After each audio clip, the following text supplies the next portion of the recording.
Philippine Coast Guard na ang nagsabi, hindi dapat iugnay sa isyu ng pinagagawang panatag shoal ang manoy pagbangka o pagbangga ng isang barko ng China sa isang bangkang pangisda ng mga Pilipino. Iyan naman ang tinutukan ni Marisol Abduraman. Hindi pa rin matukoy ng Philippine Coast Guard ang pangalan ng barkong nakabangga umano sa bangka ng mga Pilipinong mangingisda 78 nautical miles o 120 kilometers northwest ng Bulinaw, Pangasinan.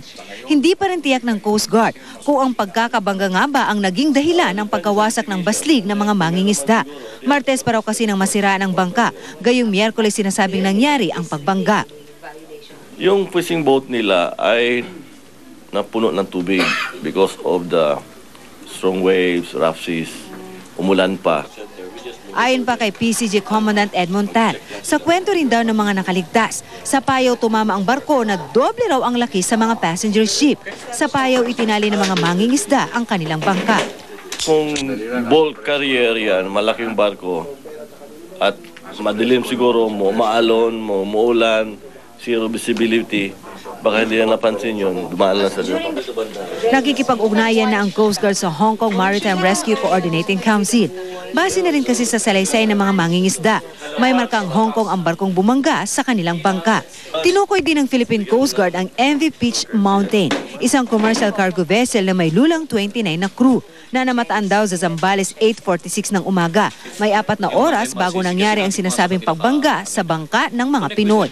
Ayon sa Coast Guard, may Hong Kong registration ang naturang barko. Naniniwala naman ang Coast Guard na hindi raw dapat iugnay ang insidente sa issue sa panatag.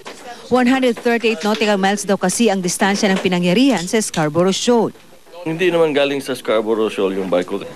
Ayon sa Philippine Coast Guard, bagamat malinaw na sa teritoryo ng Pilipinas nangyari ang insidente, ruta raw talaga ng mga barko ang dinaanan ng nasabing cargo vessel at meron daw itong freedom of navigation. Para naman sa isang foreign policy expert, tama lang na hindi tayo agad-agad mag-akusa sa sinasabing banggaan sa Pangasinan. Mainam daw na imbestigahan muna ang pangyayari at idaan sa mahinahong usapan. Na yung mga nagbubungguan, pag inayos mo yung area na hindi nila pinag-aawayan, yung commonalities nila, eventually, yung habits of cooperation nag-i-spill over dun sa dati nilang pinag-aawayan. Ang Chinese Embassy, wala naman daw natatanggap na ulat tungkol sa insidente. Marisol Abduraman, Nakatuto, 24 oras. Samantala, ayon naman sa pahayag ng ating Department of Foreign Affairs, wala ng mga sasakyang pandagat ang China at ang Pilipinas sa tinatawag na lagoon ng Panatag Shoal sa mga oras na ito. Ininspeksyon ng Commission on Elections ang mga precinct count optical scan o PICOS machines na ginamit sa eleksyon noong 2010. Nais nilang matiyak kung gumagana ng maayos ang mga ito para raw iwas aberya sa eleksyon sa 2013. Nakatutok si Tina Panganiban Perez. Mahigpit ang seguridad sa warehouse ng Smartmatic sa Cabuyao, Laguna. Lahat kinakapkapan. Hindi ligtas pati mga commissioner ng COMELEC. Okay lang. Ininspeksyon ng isinasagawang hardware acceptance test sa PICOS machines na gagamitin sa eleksyon 2013. Unang ginamit ang mga naturang makina noong eleksyon 2010. Ang ilan, nagkaaberya noon.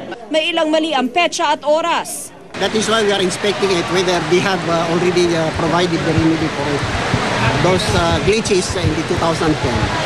So we have to inspect whether the machine is still serviceable. Mainit sa storage area ng warehouse para masanay na rin daw ang mga makina sa mainit na klima sa bansa. Kailangan mainit ang lugar dahil, alam mo, we're bringing in all of these PICOS machines out in the area. And the elections will be May. Mainit ang May. Mula sa storage area, dadali ng mga kahon-kahong PICOS sa temporary storage area bago isalang sa testing line. Ang nangyayari dito sa aking likod ay ang simula ng hardware acceptance test sa mga PICOS machines. Kung inyong mapapansin, 2 tao ang nag-check sa kada PICOS machine. Ang naka-asul ay tauhan ng Smartmatic, habang ang nakaputi ay tauhan ng COMELEC. Tinetesting din kung nakakaska ng makina ng mga balotang mayroon at walang ultraviolet mark at kung nakakatransmit ng resulta. Ibang pagsusuri naman kung tama ang pagbasa ng PICOS sa balota. If a machine fails the testing, goes to a quarantine, meaning that Smartmatic will do an additional maintenance or repairing any broken part, and at the end will also go back to the testing protocol. Sa 15,000 PCOS machines na na-inspeksyon na, 3% ang hindi pumasa at na-quarantine. Tinatayang 82,000 ang mga PCOS machine ang kailangan para sa eleksyon 2013. Kumpiyansa ang Smartmatic na may de-deliver nito ang unang batch ng 20,000 PCOS machines bago ang unang deadline sa Agosto. Sa loob lang daw kasi ng 1 linggo, matatapos na nito ang hardware acceptance test sa unang batch. Kung walang hardware acceptance test, walang perang makukuha ang Smartmatic sa COMELEC. Under our contract with Smartmatic, we're supposed to conduct this testing, this SAT, before we make a single payment. So far, wala pa kami binabayad sa Smartmatic.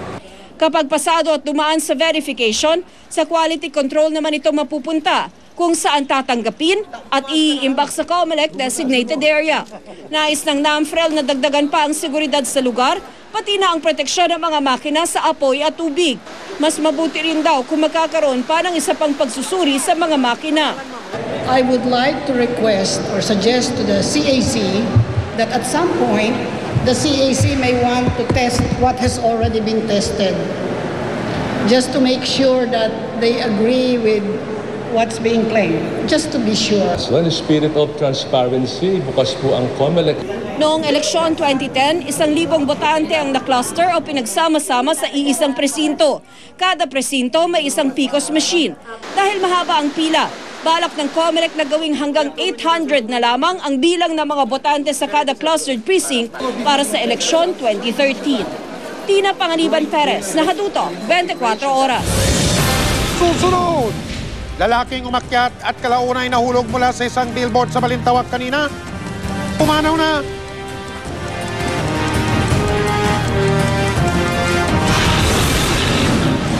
₱20 anyos na boksingero nagwagi sa kanyang laban sa Davao del Sur. Nasawi dahil sa pumutok na ugat sa ulo.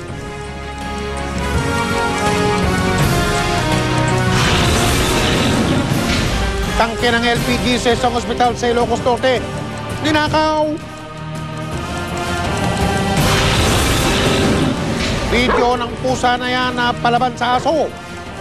At ito pang isang pusa na tila masahista naman ang aso. Mapapanood ninyo sa internet po yan, patok sa pagpapatuloy ng 24 oras.